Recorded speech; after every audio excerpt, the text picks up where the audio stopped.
ನಂಗೆ ಮತ್ತೆ ಇಂಥ ಅಪರ ಮಾರ್ಗದಿಂದ ಒಂದು ಸ್ಲೋದಾಗ ಬಂದೆ.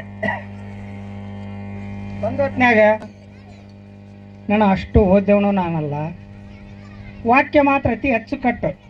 ಈಗ ಯಾರ್ಯಾರು ಹಿಂಗೆ ಬಂದರು ಅಂದ್ರೆ ಹಿಂಗಾಗತ್ತೆ ಹೋಗ್ಲಿ ಅಂದ್ರೆ ಆಗಿಬಿಡುತ್ತೆ. ಅಂಥ ಒಂದು ಅದ್ಭುತ ಆದಂಥ ಶಕ್ತಿ ಹೊಂದಿ ಏನೋ ಒಂದು ಇವತ್ತಿನ ಮೊಬೈಲ್ ಯುಗದಾಗ ಜನ ಗುರ್ತ ಮಾಡಿ ಅಂಥ ಒಂದು ಅದ್ಭುತ ಶಕ್ತಿಯನ್ನು ಹೊಂದಿಕೊಂಡು ಬಂದಂಥವ.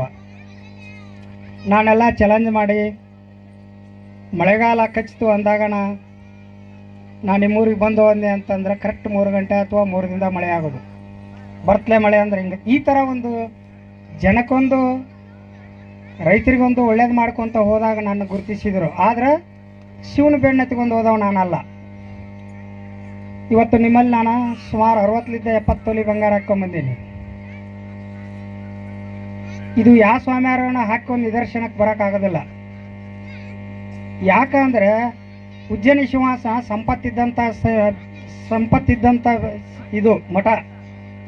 ಅಂಥ ಮಠದಿಂದ ಶಿಷ್ಯನಾಗಿ ಬಂದು ಆದರೆ ಸರ್ವಧರ್ಮ ಆಚರಣೆ ಮಾಡ್ತೀನಿ. ನಾನು ಅಲ್ಲಿ ಹೋಗ್ಬೇಕು, ನಾನು ಇಲ್ಲಿ ಬರಬೇಕು, ಅದು ಇದು ಇಲ್ಲ.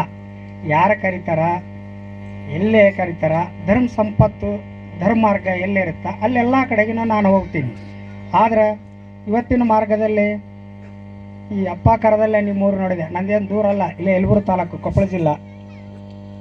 ಆದರೆ ಅದ್ಭುತ ಆದಂಥ ಒಂದು ಪವರ್ ಆದಂಥ ಒಂದು ಇವತ್ತು ಅವನ ಆಶ್ರಮಕ್ಕೆ ಬಂದೀವಿ ನಾವು.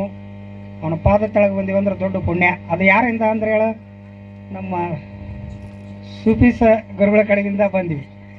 ಯಾಕಂದ್ರೆ ಭಾಳ ಪಂಡಿತ ಆತನ ಬಗ್ಗೆ ನಾನು ಏನೋ ತಿಳ್ಕೊಂಡಿದ್ದೆ. ಆದ್ರೆ ನನಗೆ ಅರಿವಾತು. ಏನು ಹೇಳು, ಅರಿವಾತು ನನಗೆ. ಈ ವ್ಯಕ್ತಿ ಈ ಥರ ಅದನ್ನಲ್ಲಪ್ಪ, ನಾನು ಓದ್ಲಾರ್ದವ, ಅನ್ಪಾಡ ಅಂದ್ರೆ ನಿಮ್ಗೆ ಕೆಲವರಿಗೆ ಗೊತ್ತಾಗುತ್ತೆ, ಓದ್ದರಿಗೆ ಓದ್ಲಾರ್ದವ ತಿಳಿತಾ. ಈ ನಾನು ಎಂಥ ಪವಾಡ ಮಾಡೀನಂದ್ರೆ ಅಂತಂಥ ಪವಾಡ ಮಾಡಿದ್ವಿ. ಅಂದ್ರೆ ಏನು, ಅದು ಹೇಗಾಕೈತೆ ಅಂತ ಅಬ್ಸರ್ವ್ ಮಾಡವ ನಾನು. ಏನು ಹೇಳು, ಈಗ ಯಾರು ಮಕ್ಳು ಇಲ್ದಾರ ಅಂದರೆ ವರ್ಷ ತಿಂಗಳ ಮಕ್ಳು ಹಾಕೋ ಅಂದ್ರೆ ಆಗಿಬಿಡವು.